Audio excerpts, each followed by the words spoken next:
Welcome back, folks, to the Mailwright Show. This is episode 203. It's a slightly different format than usual. We had some slight technical problems, folks, so we lost the initial beginning of the show, but almost all the relevant content is still there. And our special guest was Jay Kindler of eXp Realty and the National Association of Expert Advisors. And this is a fantastic episode. Like I say, we missed the first beginnings of it. As we fade in, you'll be able to hear my great co-guest introduce himself, and we then go deep into this great new brokerage model. You're going to enjoy the show. Speak to you soon. Bye. So the chart that is a growth chart. Yep.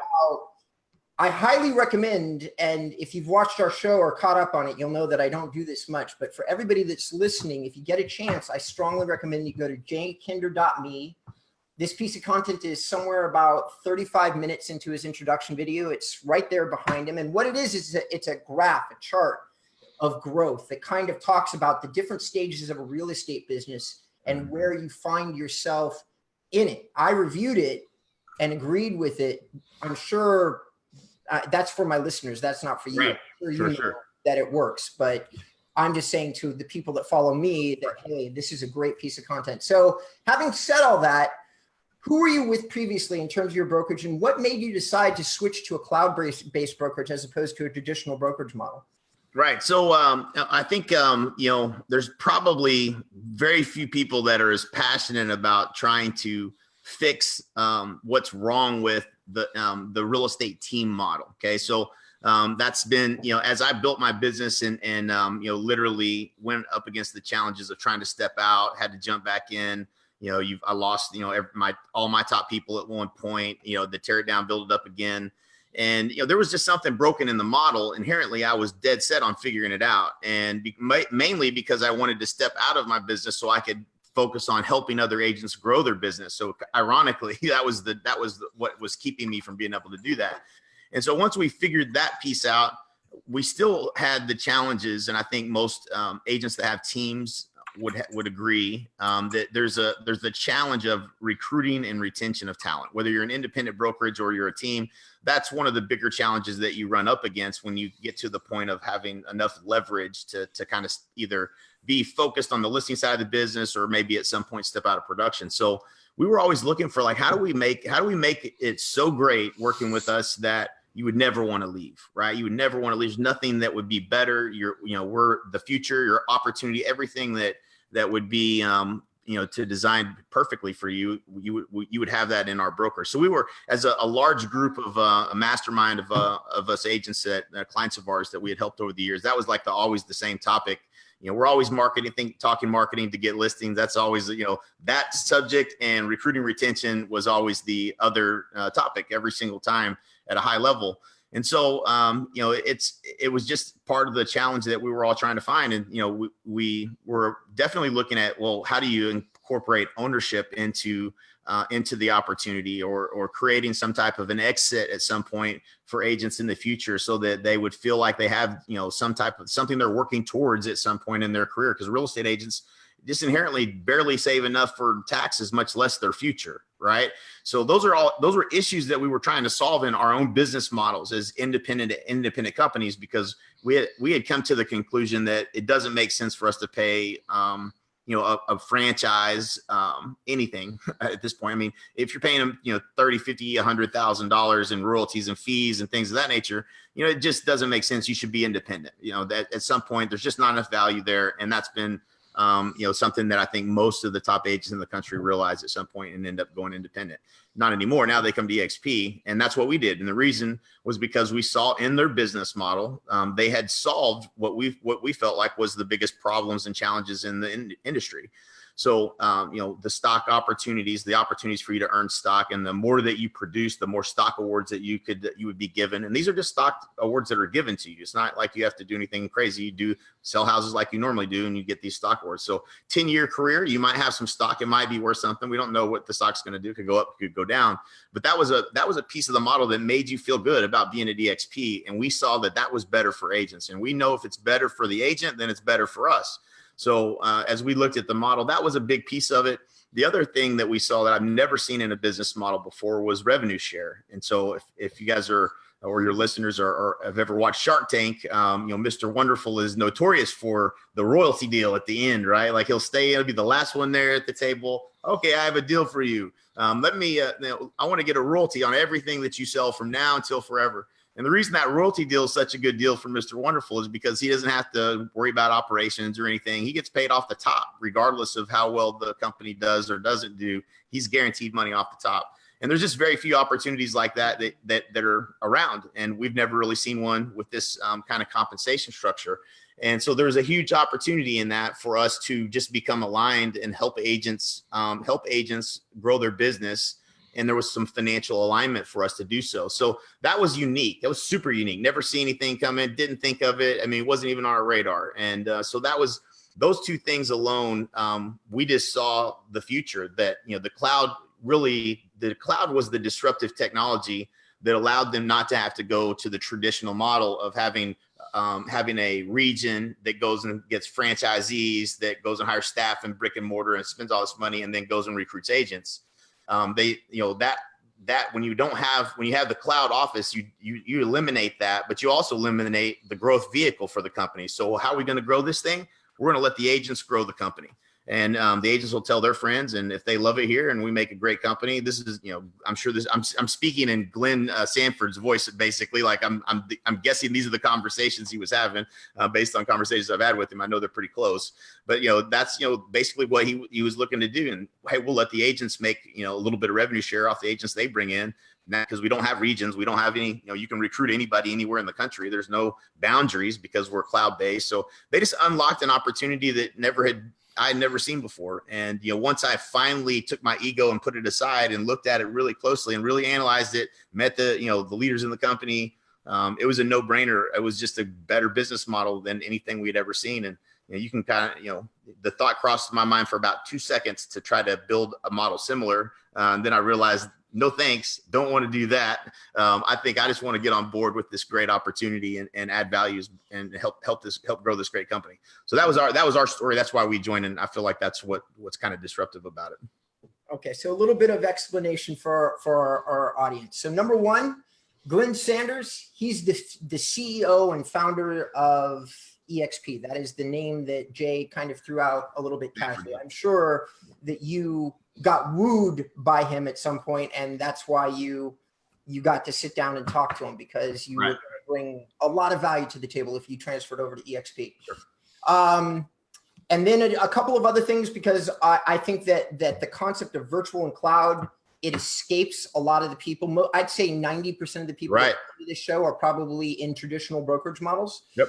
So for those people, since this falls kind of like in tandem to my expertise, what he's talking about is they're using virtual tools like Facebook Workplace and these virtual meeting places where you get a little icon of a human being and you walk into this meeting, but you're a virtual representation of yourself, and you're doing a lot of your group communications and building through tools that are incredibly common, but not necessarily in real estate. Like you could also use Slack as an example, but you're not. I know you're not, but that's what you could do if you wanted to. Yep.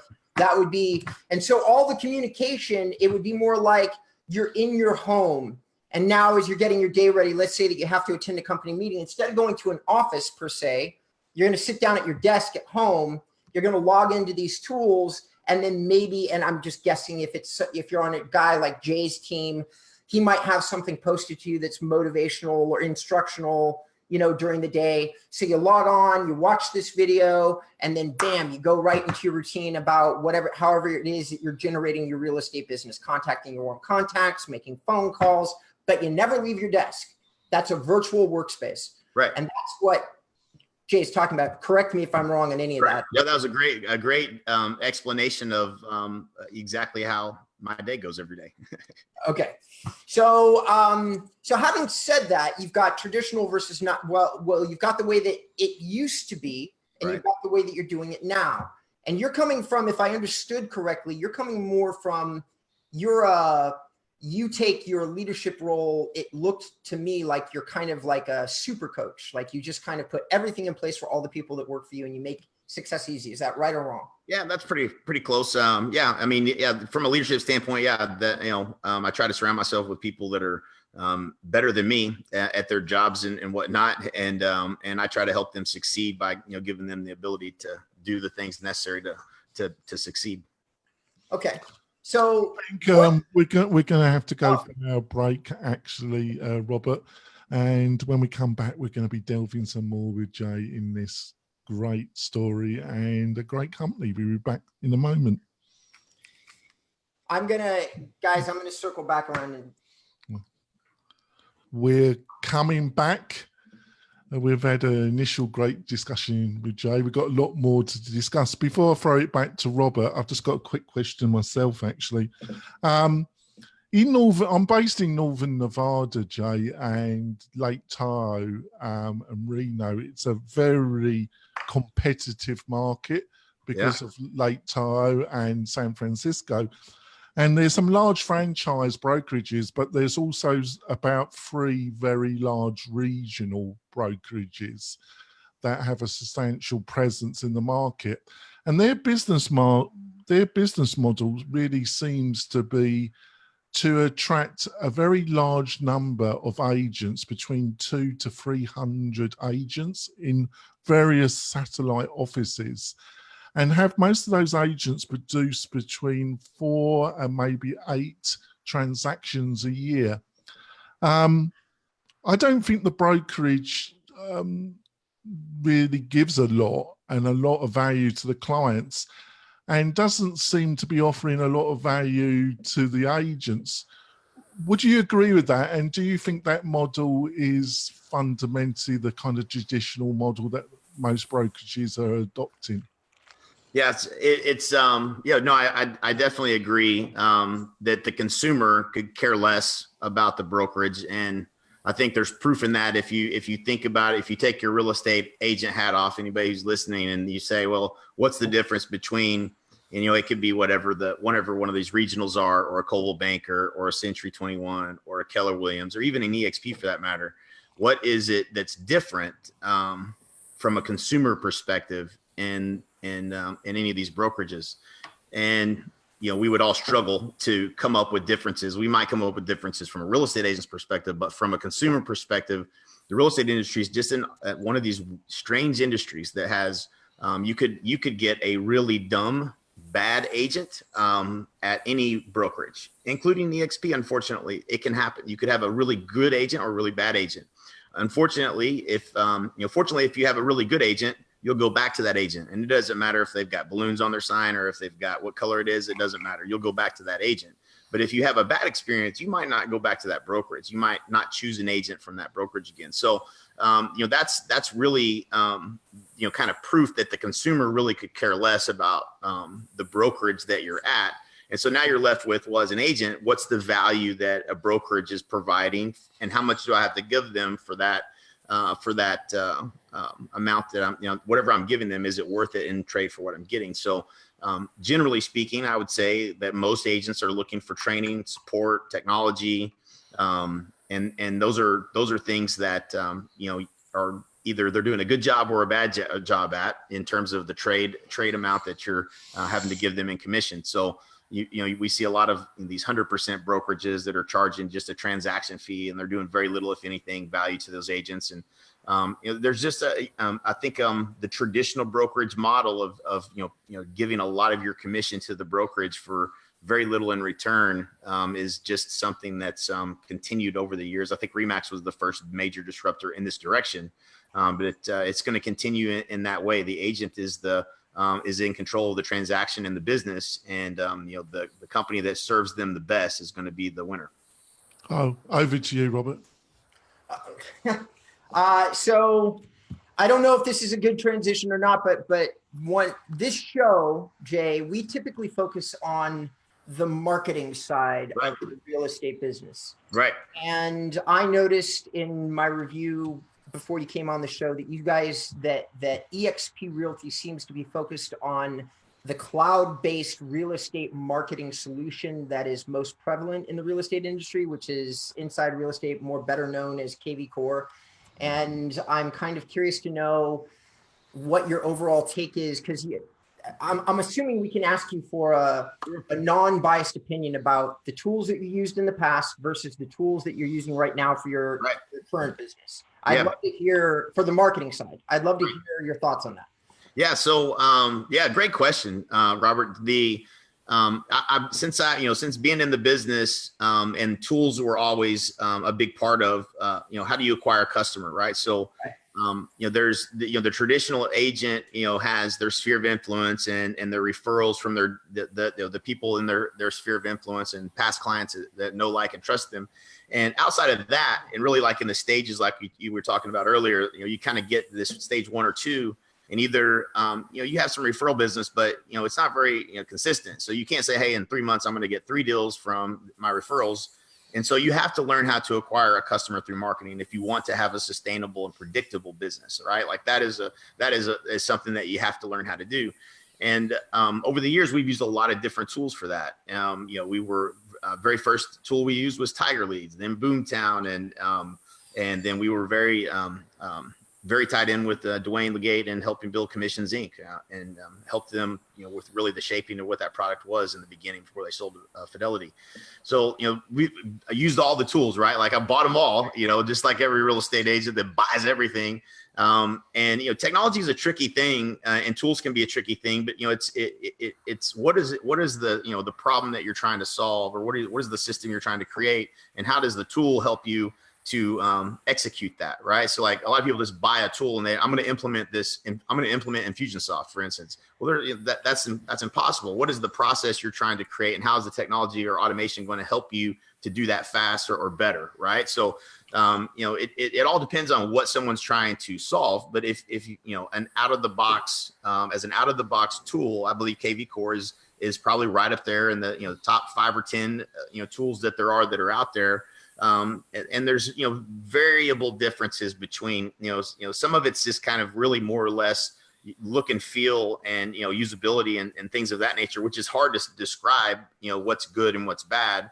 But I think, some tools are maybe easier to use and simpler.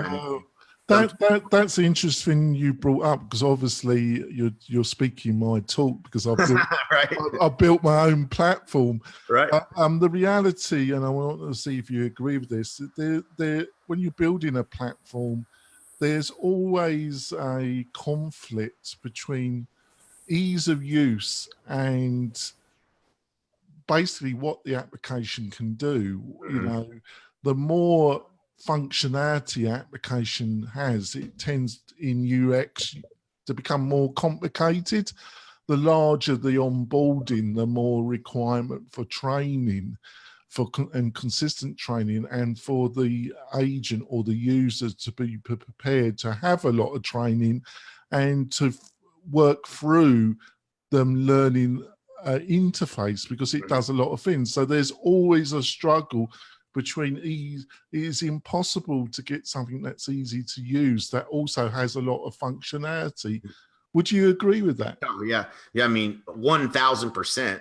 It's probably the hardest thing about building technology, in my opinion, because everybody, some people are going to want all the additional functionality, but that it does create like, okay, what does this tool do? Like even when we started the show today, I got a sense that you guys built an amazing tool with a lot of functionality. It can do a lot of things. How do you describe that in a short introduction? It's impossible. So like that's the hardest. That I get it. I totally get where you're coming from, and I think the approach sometimes that and we've built some technology and over the years and things of that nature, and very challenging, no question. And I think the only way I could describe it is to help an agent. And this is why a lot of companies, such as Howard Tager and Tiger Leads, and we at least back then. Now he's on to his most recent Wylopal. All these companies, they used to come to our events and they loved us because they hitching their wagon up to us because we were good coaches. And we help people get clear on what their priority was and then how to implement, then go buy the technology to help execute on the priority, not just buy a tool and not really know exactly, or you put together a good sales pitch and they get excited and buy it and they never use it. And, you have churn and stuff like that. And so as these technology companies recognize that, hey, we provide a really good customer that will stay, that will learn the tool and do the right things in the right order and become a long-term customer and client of ours. They were jockeying over, sponsoring our events. But that was, I think that's the piece that makes it the hardest is you have to have, the agent that's using the technology has to have a clear understanding of what is my priority, what does success look like, and then implement the technology based upon that, right? And then move to the next priority and how's this tool going to help me do that, right? And if they get clear on that, then they tend to be better clients, and tend to have a lot more success with the tools. Right. That's great. God, I couldn't agree with you. I couldn't agree with you more. It's funny because my business is like, my business has grown to the point where I'm not as excited about doing the one-on-one consultation anymore. Right. But the weird thing is that what is desperately needed is the actual one-on-one touch where you really deeply go into what somebody's like, what are you trying to achieve? Because You're right. All of these tools to a degree are the same. The differences are minor, but if, let's say, I'll give you a big one, Sync isn't uploading your old contact list successfully. It took me like 20 hours of research to freaking figure that one thing out, right? But guess what? If you're a mega agent like you and you're sitting on 10,000 names and email addresses, that for you is probably a huge requirement. Right. I know a system where you can upload videos. But that's what I'm saying is that what you just described, and for our listeners as well, because I am trying to make a point that we've been trying to make, it makes so much sense to measure once, twice, 3 times before making a 1 year or 18-month commitment. That includes to me or John or anybody. I'm saying everybody. Right. You really should take your time and understand what is it you think you're going to use. Do you really need to connect with your people on Twitter and send them a tweet as part of your technology package? Yes or no? Probably not if you're a real estate agent. You probably need an automated series of tools that sends out emails and kind of touches them in automated ways over time. All that you might need. You might need a Facebook bot, maybe, if you're doing Facebook marketing. And if you're not, if it's a goal, an objective that you haven't yet achieved, you probably don't need to spend a lot of money on it until you're actually there. Right. That would be my thought that you can. Right.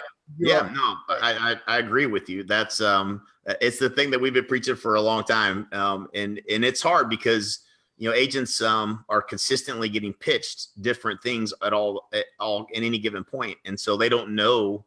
And without the proper guidance, they don't know, who what tool or they should be getting or whatnot. So you're hitting the nail on the head.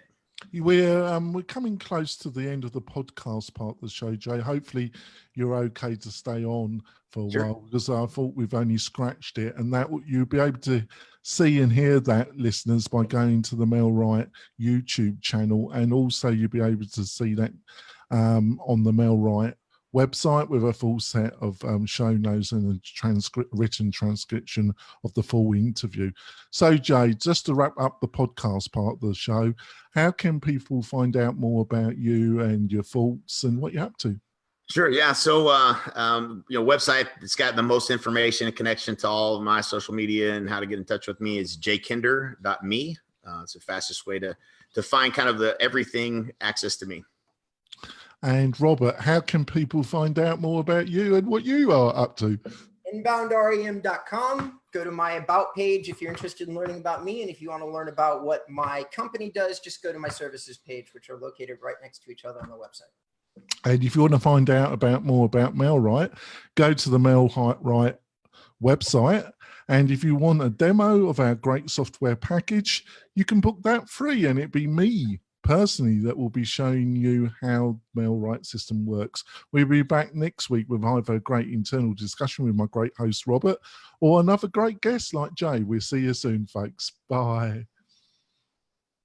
So on to the bonus content. I wanted to ask you, I listened to a lot of other podcasts, people doing stuff on Facebook Live, right, about the real estate, and I'm still amazed about the amount of so-called gurus or giving coaching that are basically still cold calling and door knocking. Not so much door knocking, because I think that can be reasonably successful, can be a little bit dangerous, but when it comes to cold calling, with the banning of robo calling and the spread of, I haven't got a landline, I've got a mobile number, and I don't answer it if I don't recognize the number.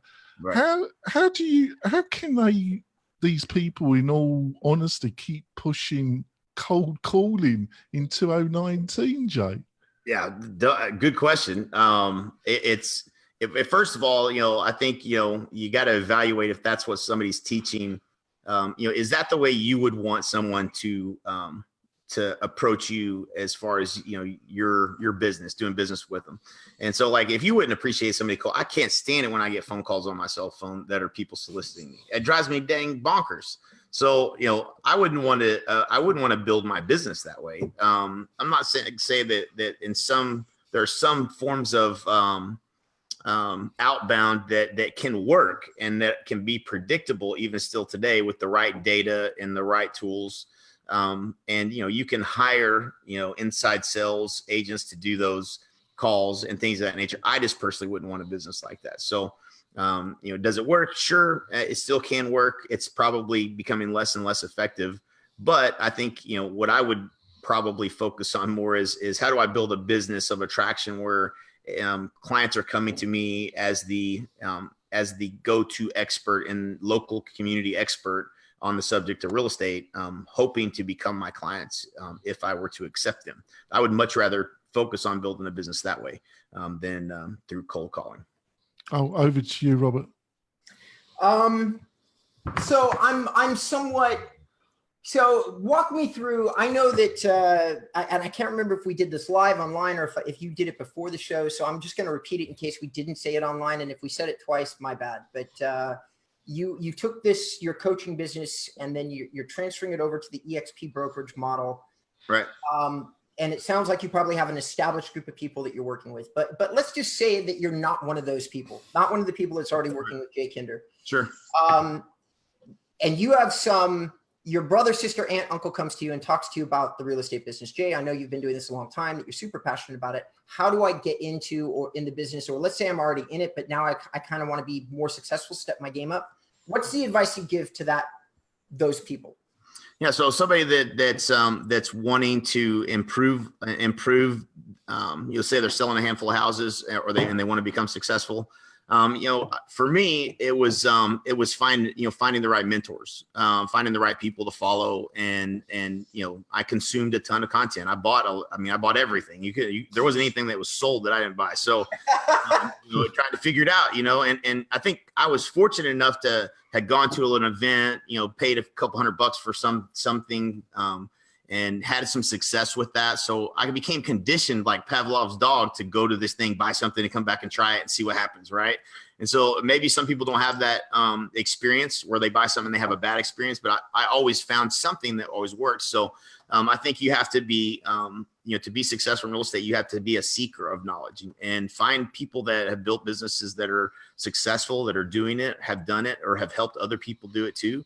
Ideally all three of those. That would be a good person to model success. I mean, that would be, that's something that I think is extremely important. There's a lot of people that'll tell you things that they've never done, and they'll tell you ideas that they've never executed on, and, maybe are doing it and they're not very profitable. So, find a good mentor that has a business that you feel hey, they're living the lifestyle, they're doing the things that I want to do. That's the business I would like to build and model success. That's been what I've done. So that would be the same advice I would give somebody. So when it comes, if you're this agent that's got that sold between 20 and 40 houses and you want to get up to 100 and you're looking at EXP, what kind of mentorship, what kind of experience will you get? I know it's a big question, but if you can, right. What kind of experience will you get around to make you that agent that was selling 20 houses the previous year that will get close to getting to 100 houses? Right. So yeah, that's a great question. And it's for years, the people that came to us that, I mean, if you go back historically to like our clients that have had the most success, they all came to us between like 20 and 40 transactions. And that's at the point of which you're having some success and you're making some money and you're able to invest into something, the next step. And for a lot of people at that stage, they either have or they need to immediately have some type of system in place to predictively generate business for them. And ideally, it's on the sell side, not the buy side. The buy side doesn't scale up as well, so it needs to be on the listing side. You need 1 or 2 solid listing strategies that are getting you face-to-face with sellers and you're winning some appointments to get over the hump of 40 and to start to really take off. Because once you start getting listings, listings get you listings get you buyers. It takes care of a lot of other problems. So, that's and this is, not saying that you get that when you join EXP. I don't think you get that when you join any company. I think you get that when you have the right mentorship and the right methodology that you're following, and you understand the goal is to get listings, and you stop spending money on Zillow and Realtor.com leads, and you start focusing on really the marketing side of the business of how to acquire a customer on the listing side. And for most agents at that stage, they need leverage. They need an assistant almost immediately. If you're doing 40 deals, you probably are doing $10 an hour work that could come off your plate. So there's efficiencies that start to need to be starting to be